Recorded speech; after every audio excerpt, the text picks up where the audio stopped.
Assalamualaikum warahmatullahi wabarakatuh. Perkenalkan, nama saya adalah Muhammad Taufik. Pada kesempatan kali ini, kita akan belajar tentang bagaimana sistem kerja dari sebuah radar. Mari kita belajar bersama. Oke. Pertanyaannya pertama adalah, mengapa pesawat yang terbang di udara itu tidak pernah bertabrakan? Kita lihat di sini ada grafik beberapa lajur dari pesawat, tetapi mereka tidak bertabrakan. Nah, kira-kira kenapa? Salah satu teknologi yang digunakan dalam mengatur lajur lalu lintas dari pesawat terbang adalah disebut dengan radar. Nah, apakah itu radar? Radar adalah sebuah singkatan dari Radio Detection and Ranging, yaitu sebuah sistem gelombang elektromagnetik yang berguna untuk mendeteksi, mengukur jarak, dan membuat peta benda dan sebagainya. Nah, radar inilah yang akan digunakan dalam mengatur dari lajur lalu lintas pesawat terbang. Nah, bagaimanakah sistem kerja dari radar tersebut? Ada yang sudah tahu? Kalau belum, mari kita belajar bersama bagaimana sistem kerja dari sebuah radar. Yang pertama, banyak sekali penerapan radar dalam kehidupan sehari-hari. Misalkan contoh di sini adalah contoh tampilan radar yang digunakan untuk cuaca. Kemudian ini juga sebuah radar yang digunakan oleh kepolisian untuk mengukur kecepatan sebuah mobil. Ini adalah tadi lajur penerbangan dari pesawat terbang. Bahkan di dunia militer pun peluru kendali itu juga dikendalikan oleh radar agar dapat mengenai sasaran atau tepat sasaran. Jadi banyak sekali penerapan dari teknologi radar ini dalam kehidupan. Nah, pertanyaannya adalah, bagaimanakah sistem kerja dari sebuah radar? Pertama, kita ketahui dulu bahwa radar itu memanfaatkan sebuah gelombang elektromagnetik, di mana gelombang elektromagnetik ini adalah transmisi gelombang yang terjadi berulang-ulang atau dikirim berulang-ulang dengan jarak yang tertentu. Bisa dilihat pada gambar, ini adalah contoh tampilan dari gelombang elektromagnetik pada radar. Dia dipancarkan, kemudian jeda, dipancarkan lagi. Begitu terus-menerus. Kita lihat di sini ada keterangan PW. PW itu adalah durasi dari gelombang. Jadi durasi gelombangnya sekian. Kemudian ada jeda, yaitu RT di sini. Kemudian ada gelombang lagi. Nah, jarak antara gelombang satu dengan gelombang dua itu adalah namanya pengulangan. Inilah gelombang elektromagnetik yang digunakan pada radar. Nah, pertanyaannya, kenapa radar tidak menggunakan gelombang suara, tetapi justru gelombang elektromagnetik? Nah, jawabannya adalah ini. Jika kita bayangkan dalam radar ini menggunakan gelombang suara, dan suara itu bisa didengar oleh kita manusia, dalam kehidupan sehari-hari, contohlah penerbangan. Kalau gelombang suara itu yang digunakan, maka kita akan mendengar suara bising yang sangat ramai untuk mengatur lajur lalu lintas dari penerbangan. Belum lagi radar yang lainnya. Jadi jika dunia ini menggunakan gelombang suara sebagai radar, maka dunia ini akan ramai, akan bising, sehingga membuat kita tidak nyaman. Di samping beberapa hal kekurangan dari gelombang suara adalah dia tidak bisa dipancarkan dengan kuat pada jarak yang sangat jauh. Ada kelemahan di situ yang nantinya dia tidak bisa terpancarkan untuk mendeteksi benda yang jaraknya sangat jauh. Bahkan pantulannya pun juga akan lambat ataupun lemah. Itulah mengapa radar memanfaatkan gelombang elektromagnetik sebagai cara kerjanya. Kemudian prinsip kerja radar itu ada dua hal. Yang pertama adalah pemantulan gelombang. Ya, jadi gelombang elektromagnetik ini dia dipancarkan oleh antena, kemudian nanti dipantulkan, pantulannya akan diterima kembali. Nanti akan kita pelajari lebih lanjut secara detail.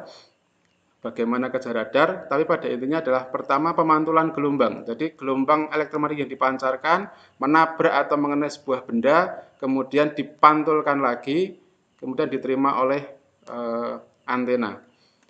Prinsip dasar yang kedua yaitu efek Doppler. Apa itu efek Doppler? Kalau kalian pernah, kita ibaratkan gini, pernah berdiri di tepi jalan, kemudian ada ambulan yang lewat. Ketika ambulan itu mendekat pada kita, maka suara itu akan terdengar sangat jelas, semakin keras, semakin kuat.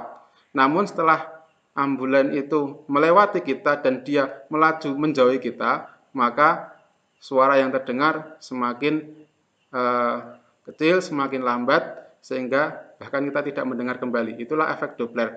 Nah, efek Doppler ini terjadi pada radar ketika benda yang dituju atau benda yang ditargetkan, disasarkan adalah benda yang bergerak. Dia mendekati, kemudian dia menjauhi, maka akan terjadi efek Doppler. Nah, dua hal inilah yang nantinya dikombinasikan pada sistem kerja radar sehingga radar ini dapat berfungsi sebagaimana fungsinya. Kita ketahui dulu komponen-komponen radar. Pada intinya, radar itu memiliki 3 komponen utama, yaitu adalah transmitter sebagai dia penghasil dari gelombang, menghasilkan gelombang. Kemudian antena, ini antena itu adalah sebagai pemancar dari gelombang dan juga dia menerima gelombang pantul. Kemudian receiver ini adalah penerima dari gelombang pantul yang sudah ditangkap oleh antena. Ada 3 komponen utama itu. Kemudian disokong atau didukung dengan komponen-komponen yang lain seperti power supply. Power supply ini menghubungkan semua unit agar dia bisa hidup dan dia bisa berfungsi atau beroperasi sebagaimana fungsinya. Kemudian ada synchronizer, ini sebagai kontrol mengatur waktu dan kecepatan gelombang itu dihasilkan. Kemudian ada duplexer, ini adalah mengatur antara transmitter dengan receiver pada antena. Ini berlaku pada radar dengan satu komponen antena. Jadi antenanya berfungsi untuk memancarkan dan juga menerima. Maka ada duplexer di sini sebagai pengatur. Kemudian ada display. Ini adalah sebagai tampilan yang ditangkap oleh radar atau layar yang digunakan untuk menampilkan hasil dari radar tersebut. Inilah komponen-komponen pada radar. Nah, kemudian bagaimanakah sistem kerja dari radar? Yang pertama tadi, setelah kita mempelajari komponen-komponennya, sistem kerjanya adalah tadi transmitter. Transmitter dia akan menghasilkan gelombang elektromagnetik dengan frekuensi yang sangat tinggi. Nah, gelombang ini kemudian dikirim menuju ke duplexer. Nah, kemudian duplexer akan menghubungkan antara transmitter dengan antena sehingga gelombang itu dikirim menuju ke antena. Selanjutnya antena akan bertugas untuk memancarkan gelombang elektromagnetik. Biasanya sudutnya sudut sempit 20-30 derajat yang terjadi. Kemudian pancaran gelombang ini akan mengenai target atau sasaran. Contoh di sini adalah pesawat. Nah, gelombang elektromagnetik yang mengenai pesawat itu akan mengalami pantulan. Akan dipantulkan. Nah, pantulan tersebut terjadi pemantulan gelombang. Pemantulan tersebut menghasilkan gelombang pantul yang akan diterima kembali oleh antena. Kemudian oleh antena tersebut akan dihubungkan kepada duplexer. Duplexer nanti akan menghubungkan dengan receiver. Nah, kemudian receiver ini menuju ke unit pengolahan. Data yang didapatkan akan diolah. Kemudian hasil pengolahan tersebut akan ditampilkan dalam display layar sebuah komputer. Nah, display ini bisa bentuk gambar, bisa data jarak, data kecepatan, dan sebagainya. Inilah sistem kerja. Inilah contoh wujud atau bentuk dari sebuah antena radar dan juga bagian dalam dari sebuah transmitter. Kita lanjutkan. Nah, contoh di sini saya berikan bagaimana menghitung jarak dari hasil sebuah data radar. Kita lihat pada grafik di sini. Di sini adalah grafik frekuensi dan di sini adalah grafik dari waktu. Garis biru ini menunjukkan bahwa gelombang yang dipancarkan oleh antena menuju ke benda yang sebagai target. Kemudian yang warna merah putus-putus ini adalah gelombang pantul yang diterima oleh antena dari sebuah radar. Nah, kita lihat di sini ada perbedaan waktu atau delta T yang terjadi. Dan juga ada perbedaan dari frekuensi yang terbentuk. Nah, menghitung jarak yang dihasilkan adalah dengan rumus S sama dengan CO delta T per 2, di mana S adalah jarak, delta T adalah jeda waktu, dan C0 itu adalah cepat rambat gelombang. Kenapa dibagi 2? Karena waktu yang terjadi adalah 2 pengulangan, yaitu waktu yang pertama adalah gelombang dipancarkan menuju benda atau menuju target, dan waktu yang selanjutnya adalah dari target atau dari benda menuju ke antena. Nah, makanya untuk menghitung jarak maka dibagi 2. Kita lanjutkan. Ini adalah sebuah contoh tampilan radar dari sebuah pemetaan. Di ini terlihat dari gelombang yang dipancarkan dan gelombang yang nantinya dipantulkan diterima oleh antena. Ketika di tampilan radar akan terbentuk seperti ini. Ini permukaan datar, hutan, kemudian sawah, ada gunung, permukaan kasar, dan kota. Ini contoh untuk pemetaan. Kita lanjutkan. Nah, apa saja pemanfaatan radar dalam kehidupan sehari-hari? Yang pertama adalah di bidang cuaca atau berkaitan dengan cuaca, ada yang namanya weather radar, yaitu merupakan jenis radar cuaca yang memiliki kemampuan untuk mendeteksi intensitas buah curah hujan, cuaca buruk misalkan badai dan sebagainya. Ada juga yang namanya wind profiler, merupakan jenis radar cuaca yang berguna untuk mendeteksi kecepatan dan arah angin. Nah, contoh tampilannya adalah seperti ini. Bisa dilihat, ini adalah pemanfaatan radar di bidang cuaca. Jadi kita tahu curah hujan, kemudian cuaca, badai, dan sebagainya di daerah-daerah tertentu, itu bisa terdeteksi melalui sebuah radar. Selanjutnya adalah pemanfaatan radar di bidang militer. Ada namanya Airborne Early Warning atau AEW, yaitu digunakan untuk mendeteksi posisi pesawat lain. Jadi pesawat yang satu dengan pesawat yang lain itu bisa mendeteksi posisinya, kedudukannya melalui sebuah radar. Ini biasanya digunakan untuk kegiatan pengamanan sebuah daerah. Ada juga radar pemandu peluru kendali.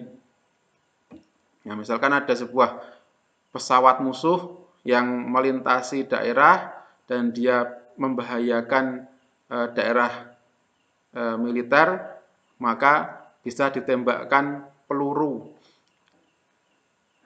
Peluru ini atau mungkin rudal atau roket ini akan ditembakkan menuju ke target. Nah, bagaimana menentukan posisinya, sudut dan sebagainya, itu digunakan alat yang disebut radar tadi untuk membantu mengendalikan peluru yang akan diluncurkan.